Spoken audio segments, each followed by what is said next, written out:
Good Wednesday evening and welcome to the NCWLIFE Evening News. I'm Grant Olson. Before we get to tonight's top stories, let's head outside and take a look outside our very hot and hazy weather window today. Lots of smoky haze around north central Washington today because of several fires, and you can tell by this shot from Jump Off Ridge looking down at the Wenatchee Valley. You can see Wenatchee Heights right there in the middle of your screen. That's where our cross camera is, but definitely some of that haze out there. If you're tired of this hot weather, I don't have good news for you. Here's our 8 to 14 temperature outlook, and it looks like we are going to stay above normal right through Labor Day. And as far as precipitation goes, we are going to stay below normal. And we'll have your near local weather forecast in the next few days coming up a little bit later on. And now a few of the news stories we're following for you tonight. The Chelan County Jail wants to transfer a troublesome inmate to another jail's custody while he awaits trial for alleged bomb threats. A billboard outside Soap Lake won't be sharing any more messages other than serving as a charred reminder that it's fire season. And the White River and Irving Peak fires above Lake Wenatchee, now in their sixth day, continue their slow burns in heavy, mostly deep timber and steep slopes. But first, our top story tonight, the two people killed in a fifth wheel fire outside Moses Lake early Monday morning have now been identified as an 83-year-old man and a 71-year-old woman who were a married couple. Grant County Coroner Craig Morrison said this morning that James and Mary Nanto died from smoke inhalation. The couple were living in the fifth wheeler at Cougar Campers RV Park in the community of Wheeler when the fire was reported at about 3:45 a.m. Grant County Fire District 5 firefighters arrived to find the trailer fully engulfed and later found the bodies of the two inside. The Grant County Fire Marshal is investigating the fire and has not yet released information on a cause. The Chelan County Jail wants to transfer a troublesome inmate to another jail's custody while he awaits trial for alleged bomb threats. Nicholas Henry Fulcher has been in the Chelan County Regional Justice Center since his arrest June 15th, when police say he called in a bomb threat to the county courthouse to avoid a hearing on another criminal case. The jail says Fulcher has disrupted operations and allegedly made a second threat to blow up the jail itself using outside help. Corrections officers sought to place him with another jail until his trial next month, but on August 1st, Fulcher's attorney won a court order keeping him in Chelan County custody. Prosecutors are asking Judge Robert Jordan to rescind that order and allow the jail to transfer Fulcher elsewhere. In other news, a billboard outside Soap Lake won't be sharing any more messages other than serving as a charred reminder that it's fire season. But residences in the Lakeview area were spared from the fire that destroyed the billboard last Friday night, thanks to the combined efforts of Grant County Fire District 7 and AFREDA firefighters. The fire between Highway 28 and a residential area was reported about 9:50 p.m., burning in sagebrush and grass and eventually a large debris pile. Fire District 7 said it burned within 25 feet of homes before firefighters had it completely extinguished just before midnight. The cause of the fire remains under investigation. The White River and Irving Peak fires above Lake Wenatchee, now in their sixth day, continue their slow burns in heavy, mostly dead timber and steep slopes. Aircraft continue to drop water and retardant on the perimeter of both fires. The combined acreage of both fires was at about 943 acres this morning. That's up about 148 acres in the past 24 hours. The incident management team on the fire will hold a community meeting Thursday at 7 p.m. It'll be held at the Plain Community Church to provide an update on those fires. The meeting will also be available through the White River and Irving Peak Fire Information Facebook page. There have been no changes to the evacuation orders issued earlier this week. Well, when we come back, the city of East Wenatchee has repealed its $20 card tab fee and replaced it with a 0.01% sales and use tax. Fire season cleanups around Lake Wenatchee got some assistance this year from a team of disaster response experts. The Washington Department of Commerce has passed out $3.3 million in grants to 284 cultural nonprofits to help them restart events that were sidelined by the COVID-19 pandemic. And the Wenatchee Valley Museum and Cultural Center is seeking a new executive to handle its public relations and fundraising efforts. I'm Grant Olson, and you're watching the NCWLIFE Evening News.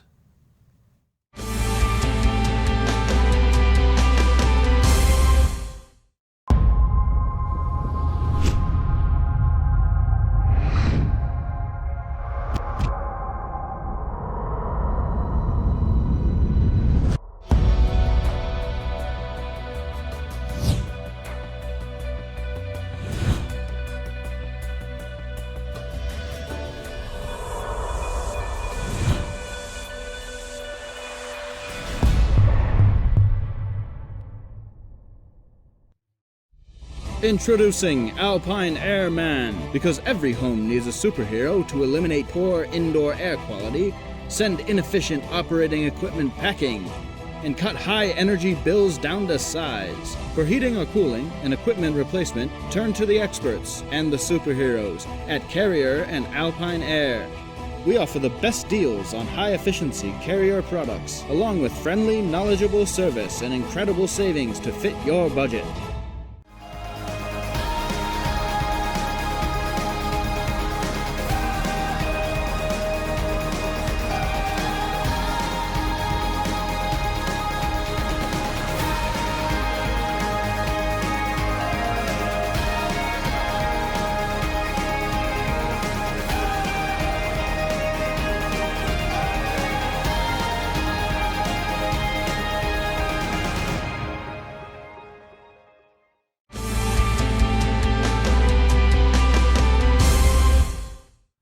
Welcome back. In another news, the city of East Wenatchee has repealed its $20 card tab fee and replaced it with a 0.01% sales and use tax. At its Tuesday meeting, the city council approved the change, saying they've been working since last year to transition away from the add-on vehicle licensing fee. The fee has been used to fund the city's transportation benefit district since 2013, which will now be funded through the sales and use tax. The city said the change removes the burden of maintaining city streets away from exclusively citizens and distributes it to everyone who uses the streets to reach commercial centers. Fire season cleanups around Lake Wenatchee got some assistance this year from a team of disaster response experts. Team Rubicon, an international nonprofit that puts military veterans to work, in areas prone to crisis, sent 18 workers this spring to help protect Upper Valley homes that might otherwise be exposed to wildfire. The group worked with Chelan County Fire District 3, Lake Wenatchee Fire and Rescue, and the Cascadia Conservation District. Team Rubicon traditionally works in post-disaster areas, but recently began working on pre-disaster mitigation. The work included debris and brush removal and building defensible space around homes and outbuildings. The Washington State Department of Commerce has passed out $3.3 million in grants to 284 cultural nonprofits to help them restart events that were sidelined by the COVID-19 pandemic. Almost $125,000 of that will come to agencies in north central Washington, including the Wenatchee Downtown Association and the Chambers of Commerce in Ephrata and in Chelan. Other institutions receiving grants include the Wenatchee River Institute and Icicle Creek Center for the Arts in Leavenworth, also Twistworks, Methow Arts, and the Methow Valley Chamber Music Festival in Okanogan County. The funds are designed to give a booster shot to legacy events that have taken place for 5 or more years, but were forced into pandemic hiatus starting in 2020. Commerce Director Lisa Brown said, quote, "Festivals and events are important to a community's sense of place." Well, the Wenatchee Valley Museum and Cultural Center is seeking a new executive to handle its public relations and fundraising efforts. The nonprofit museum wants to hire a director of development and communication to help market the museum to patrons and donors and carry out its capital campaigns. The job salary starts at about $58,000. The executive will report to the museum's new overall director, Mariah Thornock, who took on the job back in June. You're watching the NCWLIFE Evening News. Coming up next, tonight's feature story and your complete local weather forecast. That and much more still to come on the NCWLIFE Evening News. Please stay with us.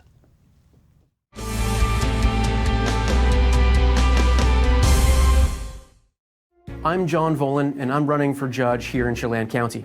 For more than 20 years, I've upheld the rights of the local community as an attorney, trial lawyer, and part-time judge. This fall, I'm running for district court judge. I'm highly endorsed by the legal and local communities for my thorough, fair-minded, and just approach. I'm the only candidate with civil, criminal experience, but experience as a judge as well. This fall, vote John Volan for Chelan County District Court Judge.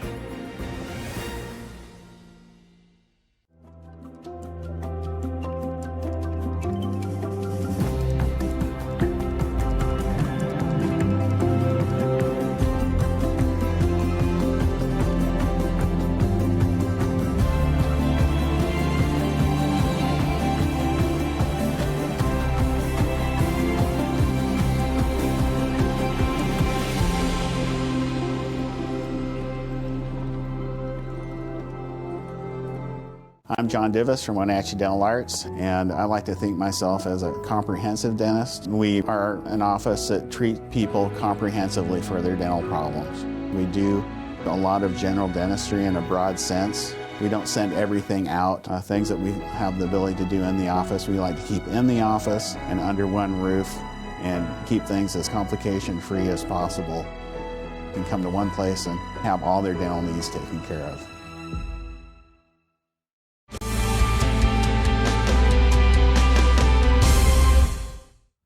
Welcome back to the NCWLIFE Evening News. In tonight's features story, U.S. Representative Kim Schreier convened a roundtable yesterday for stakeholders in the Central Washington Initiative. That's a massive $100 million effort to treat and protect wildlands in Chelan, Okanogan, Kittitas, and Yakima counties against the threat of wildfire over the next decade. The program was announced in April and features projects like removing hazardous fuels, treating and thinning timber forests, and adapting nearby communities to the risk of fire. Schreier headed the meeting alongside senior leaders of the U.S. Forest Service right here in the Northwest. I'm excited about the infrastructure bill that we passed that injects a ton of money into the Forest Service. And now, because we have so many very high-risk fire sheds, which are like watersheds, but with regard to fire and where they can pass and spread, the highest concentration of those in the country is here. And so we have the Central Washington Initiative to address this, to safeguard our forests, to make them more resilient. If it wasn't for the work of all of the folks that are supportive of this effort from the local, county, state, and federal levels, we wouldn't necessarily have landed the bill where the bipartisan infrastructure legislation and now the last piece of legislation that was signed by the president. And so those two pieces of legislation have funding streams that we have collectively been asking about for many, many years, to increase the pace and scale of the work that we do around reducing the risk and restoring landscapes. 4 of the top 10 fire sheds in the state of Washington are being addressed through the Central Washington Initiative. It's a large area. I could talk about the acres, 2.45 million acres total. Of that is 1.3 of Forest Service. The numbers themselves, the main thing is it's big, it's at scale, and it's designed to make a difference and to make a difference together.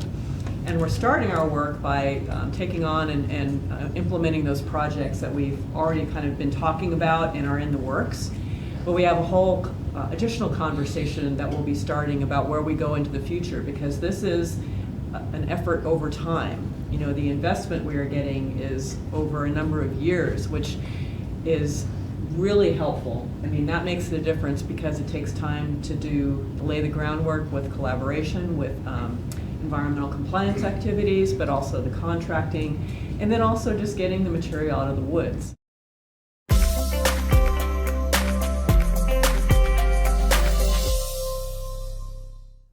Time now to take a look at your North Central Washington weather forecast, and boy, going along with that last story, don't have to tell you, fire danger very high right now with all of the hot weather that we've seen. All of our hillsides brown and very crispy dry right now. Looking down at Rocky Reach Dam from I believe our Omi Gardens camera catching that shot of Rocky Reach Dam, and it was a hot one today. 100 unofficially at Pangborn Airport today. 86 is where we should be for this time of year. Just 4 degrees below our record high, which was set in 2008 of 104. Second day in a row, our low 66 degrees, 61 is normal, and our record low temperature was set in 1998 of 48 degrees. Sunrise now straight up 6 a.m. and sunset is at 9 minutes after 8. Taking a look at tomorrow's temperature, this is going to be our hottest day of the entire forecast. We kind of knew that going in, and boy, it looks like it's going to deliver. 103 for Moses Lake, Ephrata, Quincy here in Wenatchee. Also Ellensburg at 101, Cashmere 102. Look at Lake Wenatchee tomorrow, 95 degrees, and our hot spot up in Omak, the Methow Valley area, 105 degrees for your high temperature tomorrow. Taking a look at tonight, we are still seeing that area of high pressure. It's right here, and it's bringing all of that southerly warmth up into our area. We still have that anchoring high off the Pacific too. Warm temperatures overnight tonight with lows in the mid-70s. And that, you know what that means. That's a warm day heading into our Thursday. We will see a few more clouds for Thursday. High temperatures, as we mentioned, near that 105 degree mark. Getting you into the end of the week, partly cloudy and hot. Temperatures are still going to be around 100.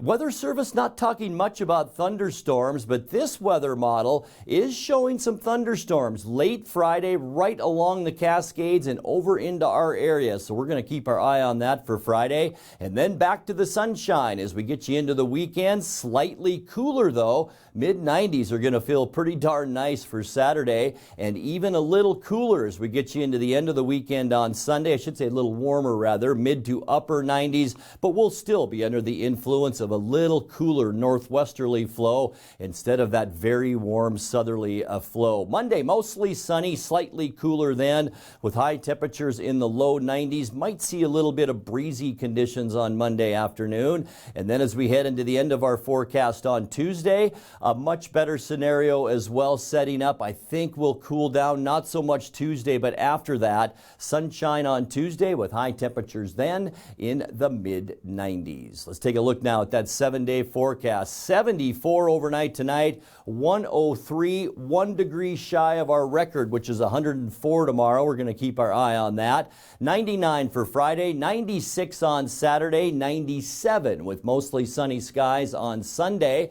Mostly sunny as we start our next work week on Monday at 93, and then sunny and slightly warmer for Tuesday with a high then of 95. And that's a look at your local weather forecast. Coming up next, tonight's sports report with Eric Granstrom and more as the NCWLIFE Evening News continues right after this.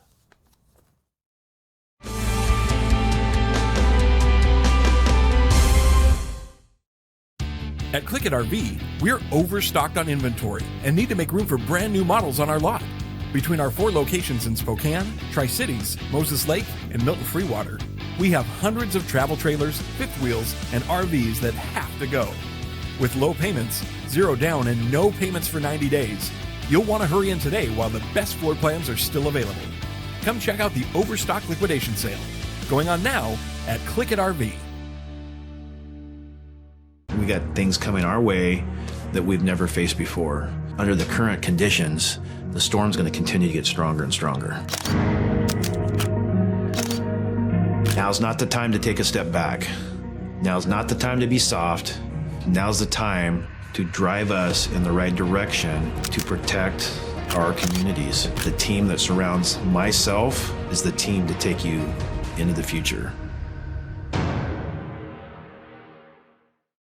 And now it's a sports update on the NCWLIFE channel.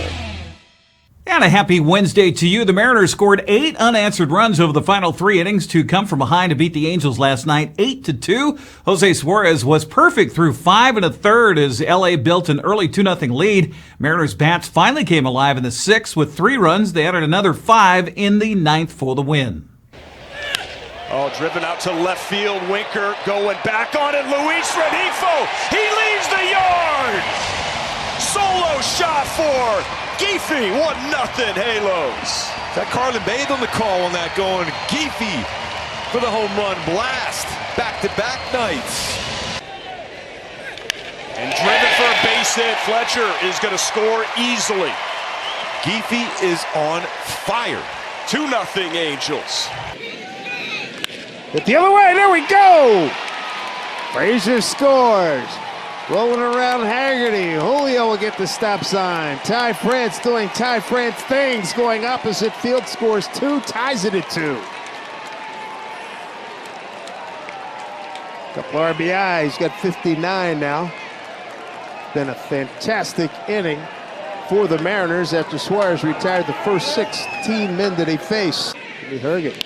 And that give him a chance. Julio can run. Here's the throw by Turner Ward. Julio, he's in there. Jesse Winker gives the Mariners a 3-2 lead with the sac fly.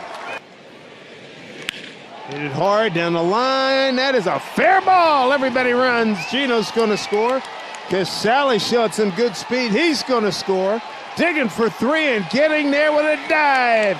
Adam Frazier, a 2-run triple. Insurance tallies for the Mariners here in the 9th. Here's a swing and a ground ball off the bat of Haggerty to right side, shallow right field. Rengifo can't get off the throw, and it's late to first base, and a run will score. Sam Haggerty with a base hit. Rengifo was way back in shallow right field, had to go to his left, and the Mariners pick up another run here in the 9th inning. 2 out, a runner on. Hit it hard. Right field. Deep, and it is a home run for Julio. A 2-run shot with 2 outs, and it takes the lead to 8-2 Mariners. What a hot finish here in the 9th. He ties Suarez for the team lead with 19 home runs. This will put it into it. Dylan Moore gets a chance, and that'll do it. Mariners. Ty France has struggled at the plate since returning from the IL, dropping 20 points in his average.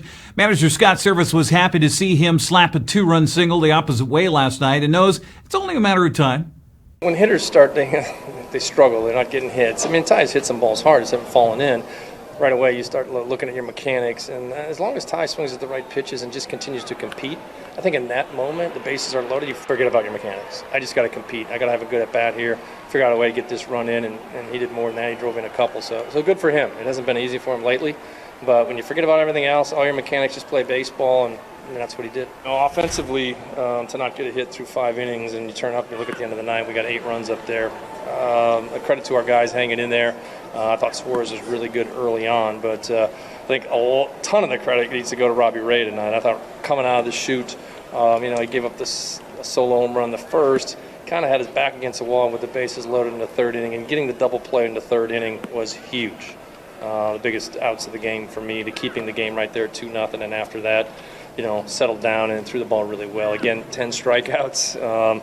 Robbie was getting after it, had a good breaking ball tonight, but the at-bats, it was not easy. It was a lot of 3-2 strikeouts, foul balls deep, and it sucked up a lot of pitches. But credit to him, when you're down 2-0 like that and your offense isn't doing anything, it's hard. Mariners were going for the sweep earlier today. We'll get highlights tomorrow morning on Wake Up Wenatchee Valley. Checking the Les Schwab American League West scoreboard, Oakland snapped a 9-game losing streak with a 5-1 win over Texas. Sean Murphy and Elvis Andrus homered to help the A's cause. White Sox beat the Astros 4-3 as Gavin Sheets tied the game in the 7th on a 2-run double. Yohan Marcatus, RBI single in the 8th, gave Chicago the win. It's the 2nd game in a row where Houston's bullpen has lost the game. Seattle is a game and a half in the lead for the top top wild card playoff spot after yesterday's win. Tampa Bay kept pace with a 3-1 win over the Yankees. Baltimore climbed to within a half game of the final playoff spot by downing Toronto 4-2. Minnesota kept pace with Chicago with a 9-0 shutout of Kansas City. Well, an hour and a half after Pete Carroll announced that Drew Lock would start Thursday's preseason game against Chicago, the quarterback tested positive for COVID-19. This means the fourth-year player will miss a key opportunity in his battle with Geno Smith to replace Russell Wilson as Seattle starter. Carroll says the plan all along was to start Smith in the first preseason game and then Lock in the second. Coach Carroll says both looked good in the opener last weekend in Pittsburgh. They both did well. They both played well. And Geno should have been 10 for 10. Had 2 drops in the ball on the sidelines that should have been, and then the completed pass too. So he did everything we asked him. Had a heck of a 2-minute drive. Took care of the ball and ran a little bit. So he did good. Drew came right out, took us right down the field, and did well and popped the ball around and converted some third downs and he did good stuff. So I mean, that's what's been happening. They kind of continue to add to the kind of the work resume, and we're just trying to figure it out in time. So pleased with both guys so far. Lock's positive test means we'll see a lot of Jacob Eason in tomorrow night's game. Good news is that he'll have an offensive line in front of him that continues to receive good grades from Coach Carroll. Number one focus on praise and with the fellas is that the guys up front played in the game like they've been practicing, and their consistency and our targeting, the communication. Austin did a great job, and as did Kyle, helping the guys, get everything lined up. And you also, their play was complemented by a really consistent performance by all the running backs. Everybody looked good. Everybody made yards, and pass protection was very solid. And so, yeah, it was a really good first game, and the 2 young tackles both did well. Abraham Lucas is one of the rookies Carroll referred to out of Washington State. He says he thinks he did okay in his first game as a Seahawk. It was all right. I mean, as kind of low-key as that sounds, that's kind of just how I look at it, just because I like to kind of come in with that attitude of always improving. So, I mean, it was okay. It was fun. I mean, other than losing. It certainly was surreal. I'm glad to check that off the bucket list, you know what I mean, of playing my first preseason game. Seattle welcomes the Chicago Bears to Lumen Field tomorrow night, 5 o'clock kickoff game broadcast nationally on ESPN. Well, Wenatchee Apple Sox infielder Joichiro Oyama is the co-MVP of the West Coast League. Commissioner Rob Nyer announced the winners earlier today. Oyama shares the award with outfielder catcher Jacob Sharp of the Ridgefield Raptors. Oyama played in all 54 of Wenatchee's regular season and postseason games, batting .339. He led the WCL in runs, walks, and triples, set a league record with 42 stolen bases. Apple Sox coach Mitch Darlington says it was easy to pencil Oyama into the lineup each night this summer. Kid's just been a machine. Broken 4 different Apple Sox records, I believe, with bags, walks, triples, and runs. So, and just one of the better human beings I've ever had the privilege to be around. Joe deserves everything he gets going forward. I mean, his work ethic is like nobody else. So, clear cut, in my opinion, for West Coast League MVP. The West Coast League Pitcher of the Year, Bellingham hurler Trevin Hope. That's a look at sports news. I'm Eric Grandstrom. Grant, back to you. Thank you very much, Eric. And now let's go to Dan Kuntz for a look at what's coming up tomorrow morning on Wake Up Wenatchee Valley. Dan? Thanks, Grant. On the next edition of Wake Up Wenatchee Valley, we're going to be talking about the North Central Educational Services District Foundation. They have one. Ray, what's on the agenda tomorrow? We have donors who give us money. We have teachers, 2,500 teachers in our educational service district who look for help in trying to do creative projects. We want to take that money from our donors, including North Cascades Bank. We want to give it out to the teachers that are looking to do good things, and in the process of that, tell the community about all the great stuff that's going on in our schools. Ray Dobbs, recently retired for North Cascades National Bank, member FDIC. Nice plug, Ray. That's on the next edition of Wake Up Wenatchee Valley. Grant, back to you. Thank you very much, Dan. And that will do it for our newscast tonight. I'm Grant Olson. Thanks for joining us, and have a great night.